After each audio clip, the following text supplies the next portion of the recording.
मित्रों नमस्कार। मैं आचार्य धनंजय पाठक पलामू झारखंड से आप सबों के बीच आज एक कहानी लेकर प्रस्तुत हुआ हूँ जिसका शीर्षक है कटोरा दाव। तो सुनेंगे एवं स्नेह आशीर्वाद प्रदान करेंगे। व्यायामशाला का द्वार खुला। लड़के इस कदर शीघ्रता से प्रवेश करने लगे मानो विलंब से आए हों। व्यायामशाला के अंदर प्रवेश करते ही लड़के अभ्यास में जुट गए।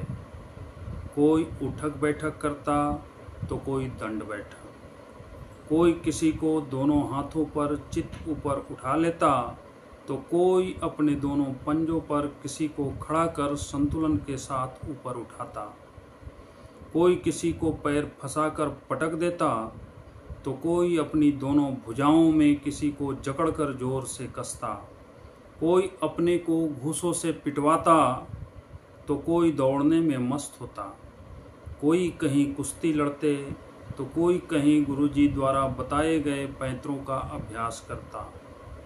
सारे छात्र कोई न कोई अभ्यास में लगे थे। तभी गुरुजी का आना हुआ। गुरुजी का नाम वीर सिंह था। ये इलाके के सर्वश्रेष्ठ पहलवान थे। गुरुजी को आते देख सभी छात्र अपने अपने स्थान पर खड़े हो प्रणाम कर कतार में लग गए। अनुशासन ही विद्यालय की शोभा होती है, यह यहाँ साफ तौर पर दिखाई पड़ता था। गुरुजी प्रशिक्षण प्रारंभ करने ही वाले थे कि यकायक एक लड़का दौड़ता हाँफता आया और गुरुजी के चरणों पर गिरकर रोने लगा। ऐसा लगता था मानो उसे किसी ने मारा हो या कहीं डर गया हो। गुरुजी ने उसे प्यार से उठाया, आंसू पोंछा और पूछा, बेटे तुम्हारा नाम क्या है? तुम क्यों भागे भागे मेरे पास आकर रो रहे हो? क्या किसी ने तुम्हें मारा है या तुम डर गए हो? क्या कारण है जो तुम भयभीत हो? बोलो बोलो, निर्भय होकर बोलो। यहाँ किसी से डरने की कोई बात नहीं है, हम तुम्हें अभय देते हैं।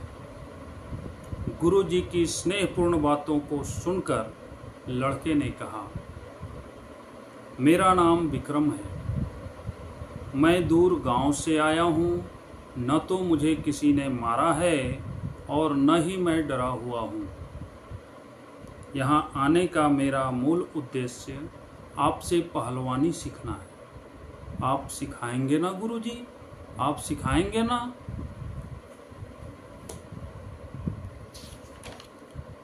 गुरुजी ने उसे समझाया कि अभी तुम बहुत छोटे हो।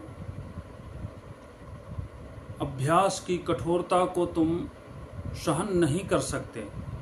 पहलवानी के लिए बलिष्ठ शरीर की आवश्यकता पड़ती है जो अभी तुम्हारे पास नहीं है। बड़ा होकर आना, हम तुम्हें अवश्य पहलवानी सिखाएंगे।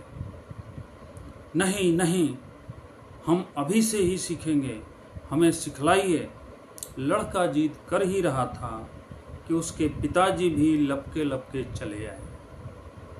लड़के की जीद को देख उसके पिता ने कहा, जीद करता है तो सिखलाइए क्यों नहीं? लड़का 10 साल का है, धीरे धीरे सिखलाइएगा तो सीख जाएगा।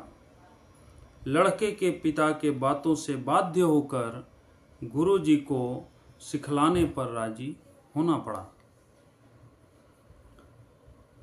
विक्रम को सिखाते हुए गुरुजी को 15 साल हो गए। विक्रम 25 वर्ष का हट्ठा कट्ठा नौजवान हो चुका था। उसके जैसा होनहार छात्र गुरुजी को कोई कभी नहीं मिला था। उसकी लगन, मेहनत, विश्वास एवं कार्यकुशलता को देख गुरुजी फूले न समाते थे। जो भी दाव गुरुजी बताते बहुत जल्द उसे करके वह दिखा देता। अभ्यास में कभी कमी नहीं आने दी। शरीर फौलाद सा बन चुका था। चाहे तो एक हाथ से हाथी को उठा ले। इन 15 वर्षों में विक्रम ने गुरुजी से सैकड़ों दाव पेच सीखा, बहुत से पहलवानों से कुश्ती लड़ा, मल्ल युद्ध किया, प्रतियोगिताओं को जीता, हर तरह की परीक्षाओं में प्रथम स्थान पर रहा, इलाके का नामी पहलवान बन चुका था। गुरुजी के बाद विक्रम का ही नाम गर्व के साथ लिया जाता था। विक्रम सफलता पाने के बाद भी गुरुजी की सेवा और अपनी लगन में कभी कमी नहीं आने दी। उसकी गुरु भक्ति एवं लगन को देख गुरुजी ने उसे अपना परम शिष्य मान गुप्त दावों को भी सिखला दिया, जिससे वे अपनी गुरुता को बनाए हुए थे। इस गुप्त ज्ञान को पाने के बाद विक्रम गुरुजी के बराबरी का हो गया। वह अपने को महान समझने लगा। उसके अंदर अभिमान की जड़ जमने लगी। वह मतवालों की भांति कर्म करता तथा अभिमान में आकर कभी कभी गुरुजी का भी अपमान कर देता। अभिमान ने उसमें नित्य नए नए कुकृत्य करवाने लगे। अभिमान ने उससे नित्य नए नए कुकृत्य करवाने लगे। गुरुजी के पास सुलाहने पर उलाहने आते। गुरुजी विक्रम को नित्य प्रति समझाते, पर गुरुजी की बातों का उस पर कोई असर नहीं पड़ता। अंत में गुरुजी क्रोध में आकर उसे अपनी व्यायामशाला से निकाल बाहर किया। विक्रम पूर्ण रूप से स्वतंत्र हो चुका था। मनमानी करने से बाज न आता। उसके अत्याचार का मुकदमा राज दरबार में गया। सैनिक उसे पकड़कर ले गए। दरबार लगी थी। राजा भीमराय सिंहासन पर बैठे थे। सभासद अपनी अपनी जगहों पर आसन जमाए थे। विक्रम की पेशगी का समय आया। सैनिक उसे दरबार में हाजिर किए। गांव वालों ने कहा, महाराज, यह दुष्ट बड़ा ही निर्दयी है, क्रूर मिजाजी है। इसकी अत्याचारों और घिनौनी हरकतों को बयान करते हुए हमें शर्म आती है। गांव में उत्पात मचा रखा है यह। इसे कड़ी से कड़ी सजा दें, जिससे फिर यह लोगों को न सताए। राजा ने अत्याचारी से पूछा, तुम्हारा नाम क्या है? विक्रम नाम है मेरा, विक्रम ने जवाब दिया। सुना है तुम अपने इलाके के नामी पहलवान हो? राजा ने पूछा। जी हाँ, विक्रम ने जवाब दिया। तुम्हारे गुरु का नाम? राजा ने पूछा। मत पूछिए मेरे गुरु का नाम। वह दुष्ट मेरा गुरु नहीं, शत्रु है। उसने मुझे अपनी व्यायामशाला से निकाला है। मैं उसे जिंदा नहीं छोड़ूंगा, मार डालूंगा मैं उसे, विक्रम ने आवेश में बोला। फिर भी तुम्हारे गुरु का नाम क्या है? राजा ने फिर पूछा। वीर सिंह, विक्रम रुंधे स्वर में बोला। वीर सिंह का नाम सुन राजा चौंक पड़ा। क्या तुम्हारे गुरु वीर सिंह हैं? विक्रम, वीर सिंह को तुम नहीं जानते। वीर सिंह तुम्हारे शत्रु हैं, ऐसा नहीं हो सकता। तुम्हारे बुराइयों से तंग आकर वे तुम्हें अपनी व्यायामशाला से निकाले होंगे। वीर सिंह किसी के शत्रु नहीं हो सकते। वे सिर्फ तुम्हारे ही गुरु नहीं, मेरे भी गुरु हैं। तुम उन्हें नहीं मार सकते। उनसे मुकाबला लेना तेरे बस की बात नहीं। उनसा बहादुर मेरे राज्य में कोई पहलवान नहीं। उनसा बहादुर कोई नहीं, ऐसा नहीं है राजन। उन्हें तो मैं एक हाथों से उठाकर पटक सकता हूँ। उनके सारे पैतरों का काट है मेरे पास। अरे वे क्या मुझसे लड़ेंगे, वे तो बूढ़े हो गए, विक्रम ने व्यंग्यपूर्ण शब्दों में कहा। राजा ने विक्रम के व्यंग को सुन क्रोध में आकर खुली घोषणा कर दी कि अगले महीने के 30 तारीख को विक्रम एवं वीर सिंह का मुकाबला बजरा मैदान में होगा। समय प्रातः 8 बजे रखा गया। विक्रम को यह सुन बड़ी प्रसन्नता हुई, क्योंकि उसे बदला लेने का अवसर मिलने वाला था।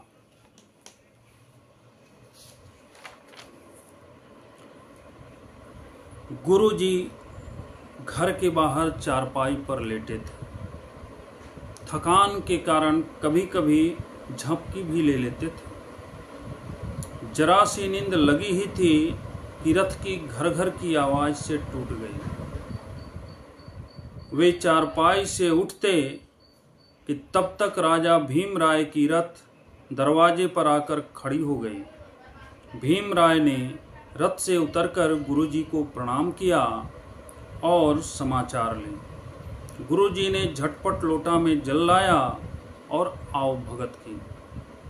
राजा ने गुरुजी से कहा, गुरुजी, आपका शिष्य विक्रम बड़ा ही उदंड हो गया है, अत्याचारी बन गया है।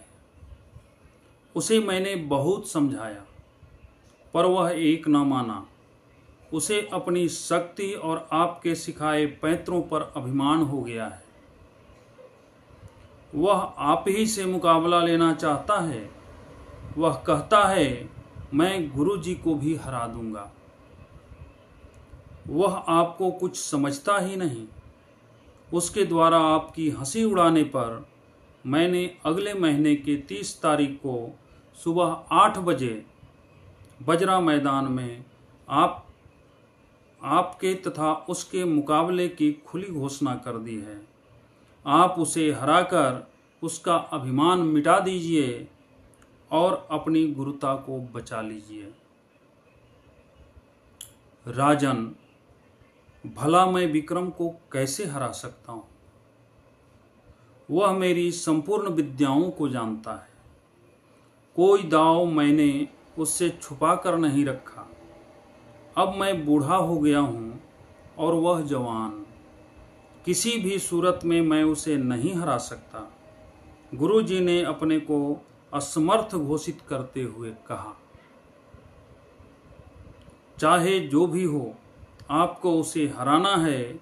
अपनी गुरुता आपको बचानी है। महीने भर आप जमकर अभ्यास कीजिए और उसे हराइए, कहकर राजा चला गया। गुरुजी चिंतित हो वहीं खाट पर पड़ गए। विक्रम एक गंभीर प्रश्न था जिसका हल उनके पास नहीं था, पर उन्हें ही हल करनी थी। वे बड़े उलझन में थे। खाना पीना उन्हें सुहाता नहीं था। वे मानो मरना चाहते थे। तभी उनकी पत्नी ने उनसे आकर पूछा, यह अनशन का कारण क्या है? जरा मैं भी तो जानूं। विक्रम कारण है मेरे अनशन का। अगले 30 तारीख को बजरा मैदान में मेरा और विक्रम का मुकाबला होने वाला है। राजा भीष्म राय आए थे। उन्होंने विक्रम को हराने को बोला है। भला विक्रम को मैं कैसे हरा सकता हूँ? तुम तो जानती हो कि मैं उसे अपनी गुप्त दावों को भी सिखला दिया है। अब वह जवान हो गया और मैं बूढ़ा। गुरुजी निराशा भरे शब्दों में बोले, अच्छा तो यह कारण है, समझ लीजिए निवारण हो गया। आप खाना पीना मजे से खाएं। 30 तारीख को आप 10 मिनट विलंब से मुकाबले में जाएंगे। बाकी मैं संभाल लूंगी, गुरुजी की पत्नी ने बोला। गुरु और शिष्य के मुकाबले का वह 30 तारीख आ गया। सुबह 6 बजे से ही बजरा मैदान में भीड़ लगनी शुरू हो गई। 7:30 बजते बजते मैदान भीड़ से खचाखच भर गया। कहीं पैर रखने की भी जगह नहीं थी। आखिर गुरु शिष्य की मुकाबला है, कोई सामान्य मुकाबला नहीं। वो भी ऐसे गुरु शिष्य जो एक दूसरे से कोई कम न थे। विक्रम समय से पूर्व ही आकर घमंड के साथ बैठा था। 8 बज चुका, गुरुजी अभी तक नहीं आए। राजा के दूत गुरुजी के घर फौरन गए। दूत को गुरुजी की पत्नी ने यह कहकर वापस भेज दिया कि गुरुजी अभी अभी कटोरा दाव का अभ्यास कर रहे हैं, बस 10 मिनट में आने ही वाले हैं। दूत ने आकर राजा को खबर दी। राजा ने दर्शकों को संबोधित कर कहा, भाइयों, कृपया आप लोग धीरज रखें। गुरुजी अभी अभी कटोरा दाव का अभ्यास कर रहे थे, बस 10 मिनट में आने ही वाले हैं। विक्रम कटोरा दाव का नाम सुन चौंक पड़ा। वह इस नाम का दाव गुरुजी से कभी नहीं सीखा था। वह सोचने लगा, क्या गुरुजी मुझसे यह दाव छुपा कर रखे थे? हो न हो गुरुजी इसी दाव से मुझे हराएंगे। आखिर अन्य सभी दाव तो मैं जानता हूँ, यह एक दाव मेरी दिमाग से परे है। कटोरा दाव उसके मन मस्तिष्क में पूरी तरह घर कर गया। मन ही मन उसने हार कबूल कर ली। कटोरा दाव का नाम उसके मनोबल को कायर बना दिया। वह पसीने से तर हो गया, सिर चक्कर खाने लगा, उसके पैरों तले भूमि खिसकने लगी। वह घबरा गया। गुरुजी को आते ही विक्रम उनके पैरों पर गिर पड़ा। वह कहने लगा, मैं जानता हूँ गुरुजी, आप मुझे कटोरा दाव से ही हराएंगे, क्योंकि यही एक दाव आप मुझसे छुपा कर रखे हैं। मैं बहुत बुरा हूँ, मुझसा नीच इस दुनिया में कोई नहीं होगा। मैं गुरुद्रोही हूँ, पापी हूँ, मुझे सजा मिलनी चाहिए। इस तरह परेशान एवं पश्चाताप करते हुए देख गुरुजी पैरों से उठाकर उसे हृदय से लगाया। फिर कहा, अच्छे शिष्य अभिमान नहीं किया करते। तुम मेरी सारी की सारी दाव को जानते हो, इसमें कोई संदेह नहीं। कटोरा दाव वस्तुतः कोई दाव नहीं, तुम्हारे अंदर के अभिमान को मारने का एक मनोवैज्ञानिक तरीका था। तुम कल भी मेरे शिष्य थे, आज भी हो और आगे भी रहोगे। इति। धन्यवाद।